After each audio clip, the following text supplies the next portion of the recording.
can defend yourself with these. You can defend yourself in a different type of way. You don't have to go get a weapon and say, oh, well, I'm just going to somebody. Now, because you chose somebody, you're about to face a trial that could have you in jail for life, possibly. Like, think before you do stuff. That's why conflict resolution should be a thing taught in schools. You have to think. You cannot sit up here and say, okay, well, I'm going to get a weapon. I'm going to do this. I'm going to do that. No, but you also have to think about the consequences that you face if you choose to somebody. You know what I'm saying?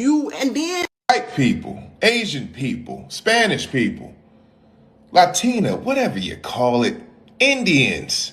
I just feel like I have to reassure you, you are not crazy. Black people have completely lost the plot. Ever since we let this Democrat, Barack Obama, in the White House. Black people want to live in a world where they can do as they please without consequence. That's not gonna happen. You are gonna have to face the consequences if you do the crime. This kid stabbed someone's child at a school event and in cold blood. And you're not getting the picture. This is an open shut case. There's nothing to talk about. If somebody did that to your son, forget jail, you'd want him dead. What don't you understand here? What is wrong with you? You can't people and come home and play PS5. Oh, but he was scared, he was nervous. Oh, I hope he's scared of the niggas he's about to have to deal with in jail. You all should be afraid to go to jail. Before you do stupid shit, you should think twice. He didn't. Now you gotta suffer the consequences. Blacks, you either fight like a man or you run like a bitch, but you don't stab somebody's son. My apology for the profanity in the language, family. But what's up, family, and welcome back to the channel. I want to ask you something real quick. Before we go further into this, I want you to really think about it. What happens to a community when it stops standing on truth and starts standing on color? Because that's the question. That question is exactly what this case is forcing all of us to sit down and answer right now. And I'm not here to tell you what to think. I'm just going to lay out the facts, walk you through what happened, and then give you my perspective. And I think once you hear all of it, a lot of you are going to feel the same way I do. So hit the like button, share the video, subscribe to the channel. And I want you guys to keep checking this out as we go along the videos and check out what individuals had to say, because we're going to break it down, look at the different perspectives, and then I'll give you my thoughts. So starting at the beginning, as you guys see in this first clip, because I want to make sure everybody understands exactly what took place at the track meet before we start talking about anything else, because the facts in this case are not complicated.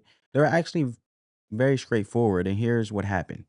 A 16-year-old young man named Karmelo Anthony was sitting under a tent that did not belong to his team. It belonged to the opposite or opposing school.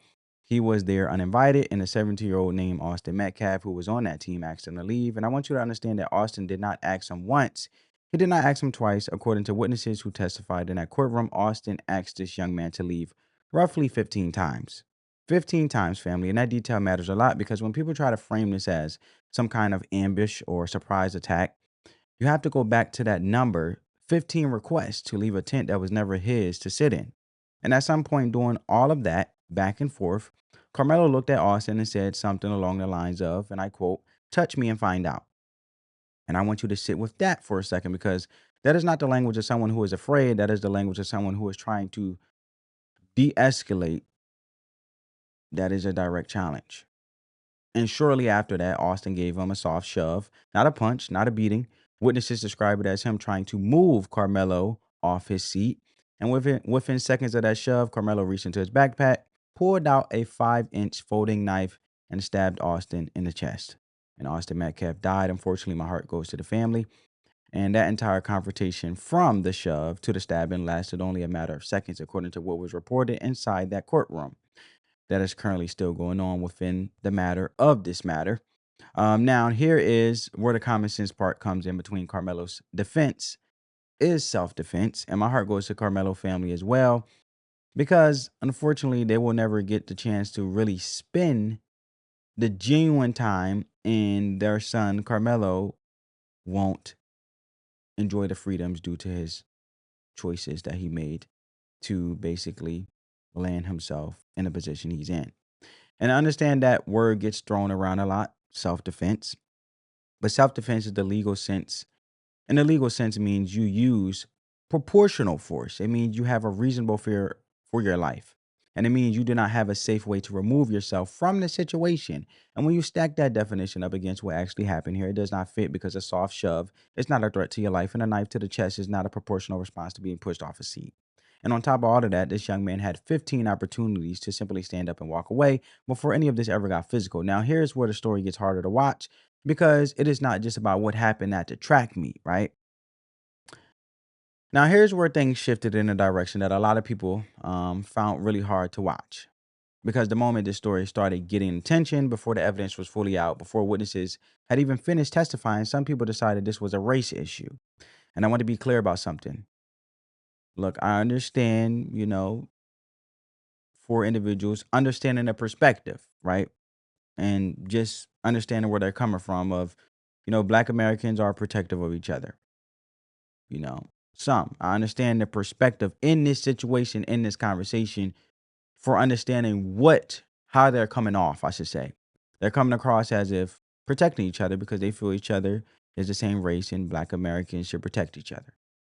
And off the basis of, and I understand the history that gives them the reason to be skeptical of how the justice system treats Black Americans.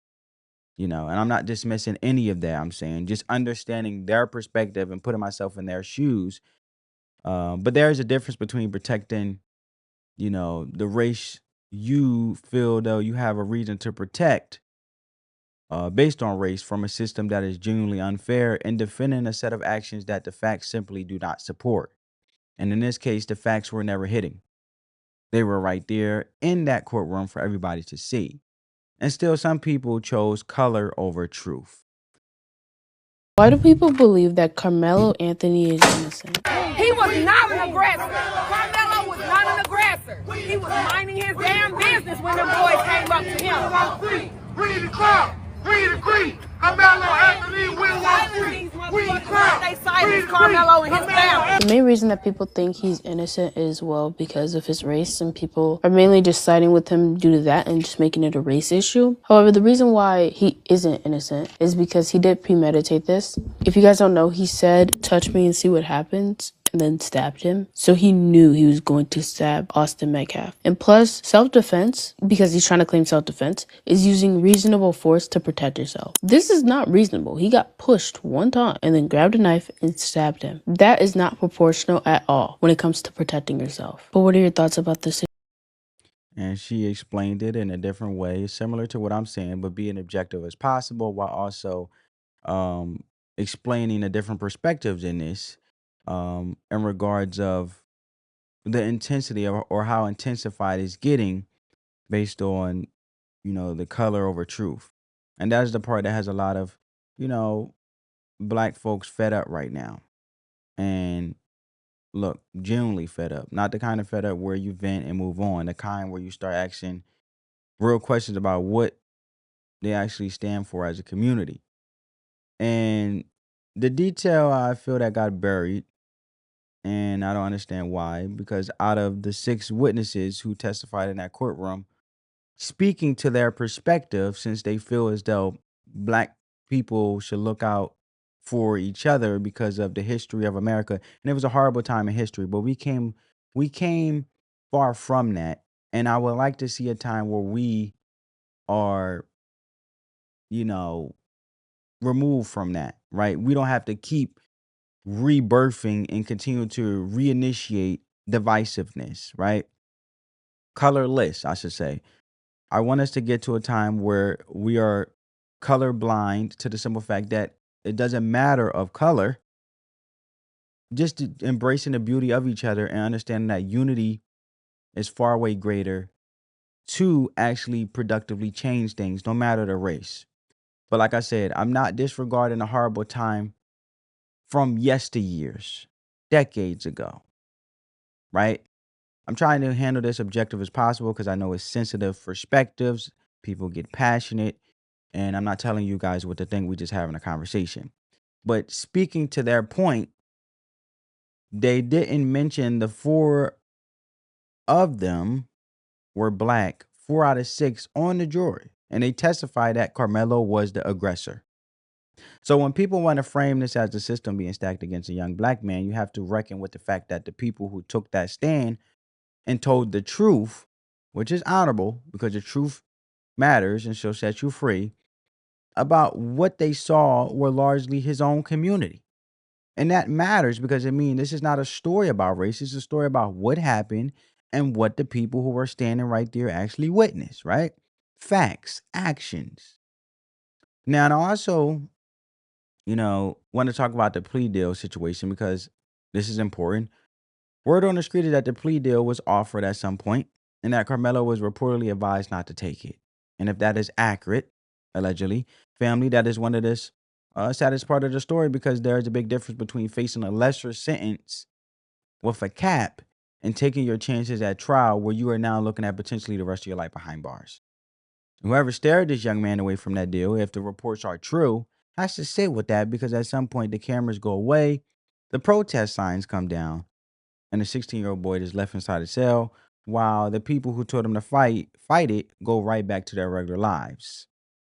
If evidence does come out that Karmelo was not in fact fighting for his life when he stabbed and killed Austin Metcalf, do you think that the black community will accept that?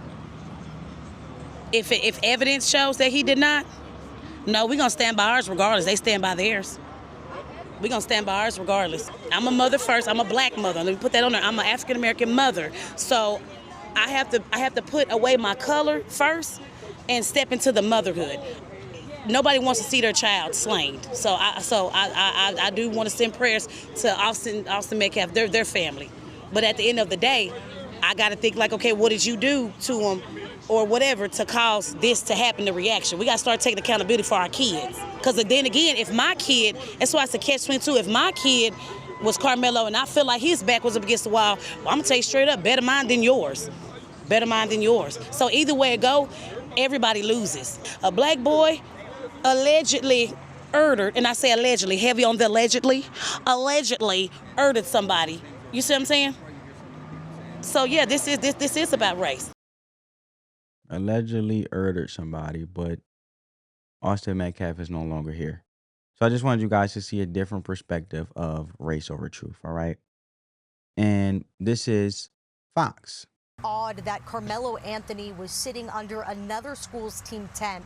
Witnesses also said that 17-year-old Austin Metcalf repeatedly asked Anthony, who he didn't know, to leave. One student testified that Anthony was asked to leave roughly 15 times. Prosecutors say the confrontation escalated when Anthony pulled out a 5-inch folding knife from his backpack and stabbed Metcalf in the chest. Jurors were shown grainy surveillance footage that appeared to show this physical confrontation just lasted a matter of seconds. Anthony has pleaded not guilty to murder. His attorneys argue that he acted in self-defense and out of fear. Now, one of the key exchanges today came from an 18-year-old track athlete who knew both Anthony and Metcalf. Let's bring you to that back and forth. The prosecutor asks, was Austin starting to get mad? The witness says he was getting defensive. Someone we didn't know was in the tent. He's always leading. He's always protecting us. Prosecutor asks, after that, Karmelo said, you will have to move me. Austin put his hand on his back. I saw Karmelo's hand go in the backpack. We're at a track meet. I wouldn't expect anything to be in there. Karmelo said, touch me. You'll have to move me and find out, trying to provoke him. Then what happens? The teen witness says Austin put his hands on him and then falls back. The prosecutor asks, how was Austin trying to move him? The witness replies, it was him trying to move him off his seat, a soft shove. What did Austin do? The witness then said, I see a hole in his chest and blood. He starts screaming for help. We're told from reporters inside the courtroom, meanwhile, that the medical examiner is testifying right now. Metcalf's family has stepped outside the courtroom so that they don't have to hear this. Meanwhile, Anthony, who is charged with murder, faces up to life in prison if he is convicted, John. Brooke Taylor reporting from Texas. Brooke, thank you. All right. So you guys heard Fox News report there with the witness, day 3 of the Carmelo Anthony murder trial. And look, what I want to say is, family, when you look at the choice of narrative over the truth, and this is where the bigger conversation starts to come in, because as you guys see, a lot of individuals that are the same demographic, black as Carmelo Anthony, are fed up, uh, and they're passionate about their beliefs and things like that. And this is where I want to slow down for a second, because I think there is a word that gets misunderstood in conversations like this one. And that word is accountability. Because a lot of people hear that word and they think it means turning your back on your people. They think it means siding with the system. They think it means you don't love your community. And I want to push back on that directly, because from my perspective, accountability is actually the highest form of love you can show somebody. It means you care enough to tell the truth even when the truth is uncomfortable. It means you love your people more than you love the feeling of being right. And in this case, the truth is not complicated. A young man made a choice that cost someone their life and is now going to cost him most of his own. It's not a win-win for either. It's sad. It's just sad. And the racial framings, no amount of racial framing is changing that math, right? And we love each other, especially the next generation, the youth. Doesn't matter, black, white, doesn't matter the race. In this country, the most loving thing we can do is be honest with them about consequences before they face them, not after. I want you guys to check out this last clip. I consider myself to be a Christian woman. And I'm not perfect by any means. I sin just like everybody else do. Because the level of hate that I have for that alone, I believe that it will send me straight to hell. Because it's cases like Carmelo Anthony's that really truly send me into a nigga hating frenzy. The mindset of you truly need to be studied. And see, something told me not to react initially, because a lot of things about this case just off the rip didn't even sound right. And one thing about our people, we are just so emotional. The best way to get us stirred up is to make it about race, because we are the biggest racists. And with that, we play the victim mentality card. Something always has to happen for us to misbehave, and it's because we're black. Nothing just happens to supersede that. All the facts that we can literally just shove in your face will go literally out of the window because you were violated, because you were black. See, I truly believe that boy had all the intentions on somebody that day. Because here's the thing, you are a whole track star. You know how things are ran and how things go. But yet you chose to go to the opposing team's side with a backpack and a weapon. Why are you there with a backpack and a weapon? Now, these folks asked you 15 times to leave from their side, and you refuse to go. Instead, you make a threat saying basically, go around and find out. And you mean to tell me that nothing about that was premeditated? You was ready to use whatever you had in that book bag. Even with this boy shoving you could have just beat his ass or stuck him, something. But no, you wanted to, because you reached inside that book bag and you stuck this boy in the chest. There was too many opportunities for him to turn around and walk away from the situation. But no, he really wanted to harm someone. And all because this boy pushed you, you felt like it was an opportunity for you to kill somebody. Now you want to claim self-defense. And you dumbass is sitting up here saying that a boy, a human being, was worth losing his life over a push.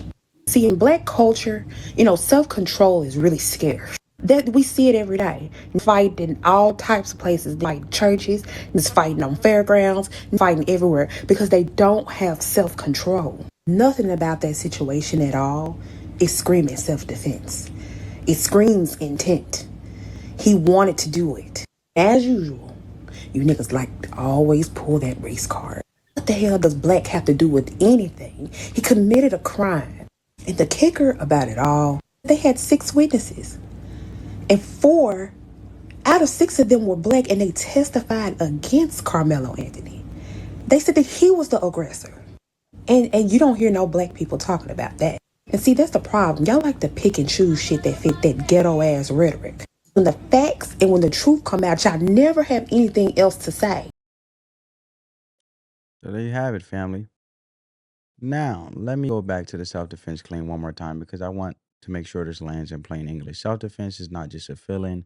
It is a legal standard, and that standard requires that the force you use was proportional to the threat you faced. Meaning if someone pushes you, you don't need to respond with daily force and call it even. The law does not work that way. And common sense does not work that way either. Because think about it from an everyday perspective. If someone bumps into you at the grocery store and you respond by pulling out a weapon, nobody in that building is going to look at you and say that was self-defense. They're going to say, you escalated. And that is exactly what happened at the track meet. A push became a stabbing became a death, and the legal system is now going to hold the young man accountable, responsible for the escalation because the evidence supports it. And 4 out of 6 people who had saw it happen said under oath, said so. And I also want to name the conflict resolution piece because that was the first clip I showed you guys, because I think it is one of the most important parts of this whole conversation, and it does not get talked about enough. This young man had a way out. He had multiple ways out. He could have stood up after the first request and walked to his own team's tent, and this whole thing never happens. But instead, he stayed and he issued a challenge, and he reached into that bag, and every one of those decisions was a choice, not a reaction. And that matters both morally and legally because the law looks at whether you had a responsible opportunity to remove yourself from danger. And in this case, the answer is clearly yes. The exit was available 15 times over. And here's what I keep coming back to, family, and I want you to really hear this. A 17-year-old boy named Austin Metcalf is gone. His family walked out of that courtroom so they would not have to hear the medical examiner's testimony. And a 16-year-old boy named Karmelo Anthony, is looking at potential spending the rest of his life inside a prison cell. Right? So with that being said, and I know Karmelo Anthony is 19 years old now, but I'm talking about at that situation, these were the ages. So Karmelo Anthony is looking at potentially spending the rest of his life in a prison cell, and 2 families are completely destroyed. None of that had to happen. And the people standing outside with signs are not bringing either of those boys back. So at some point, we have to be willing to ask ourselves what we are actually fighting for when the facts are already on the table. Proverbs chapter 12, verse 17 says, an honest witness tells the truth, but a false witness tells lies. And I think about that verse in the context of this case because the witnesses who told the truth in that courtroom, the ones who said what they saw, regardless of who it helped or hurt, those are the people who actually did right by both of those young men. And standing on truth is not a betrayal of your people or all people, I like to say. It is the only thing that actually protects all of us as a whole. So let me bring this home, family, because I want to make sure the main point does not get lost. Right? The individuals who looked at this case and said, no, the facts do not support this. Those people are not sellouts. Those people are not race traders. They are not the ones who they are the ones, I should say. Sorry, family. They are the ones who actually love their community enough to hold it to a standard, regardless of race. And a community that holds itself to a standard is stronger than one that defends every wrong thing. Just because the person who did it looks like you, because truth does not have a color and accountability does not have a color. And a group of people who stand on facts will always be more respected and more protected than a group that circles the wagons around behavior that cost somebody their life. This case is bigger than Karmelo Anthony and is bigger than Austin Metcalf. It is about what kind of standard we are setting for the next generation of young people as a whole, regardless of the race, and who are watching how we respond to moments like this one. And if the lessons is we teach them is that loyalty to wrong behavior is a virtue, we are going to keep watching these same tragedies play out over and over again. Let me know what you think in the comments. Hit the like button, share the video, subscribe to the channel. Turn on your post notifications so you never miss another upload. Spread the peace, love, and positivity. Let the love supersede the hate, family. Peace.